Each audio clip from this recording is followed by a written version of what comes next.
Hello বন্ধুরা, তোমরা কেমন আছো সবাই? আশা করছি খুব ভালো আছো। আজকে সন্ধ্যায় আমি জলখাবারে বানাচ্ছি অল্প দেশি চাইনিজ স্টাইলে পাস্তা। প্রথমে আমি গরম তেলে ডুমডুম করে কেটে রাখা পেঁয়াজগুলো হালকা ভেজে নিলাম। তারপর তাতে দিয়ে দিলাম কাঁচা লঙ্কা, স্লাইস করে রাখা টমেটো, বেল পেপার ও ক্যাপসিকাম দিয়ে ভালো মতো নেড়েচেড়ে নিলাম। এরপর তাতে স্বাদ মতো নুন দিয়ে আবারও সামান্য নেড়েচেড়ে নিলাম।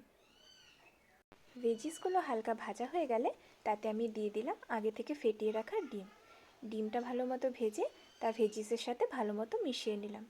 এরপর তাতে দিয়ে দিলাম আগে থেকে সেদ্ধ করে রাখা পাস্তাটা আমি সামান্য নুন ও সামান্য সাদা তেল দিয়ে সেদ্ধ করে নিয়েছিলাম যাতে গায়ের সাথে লেগে না যায়।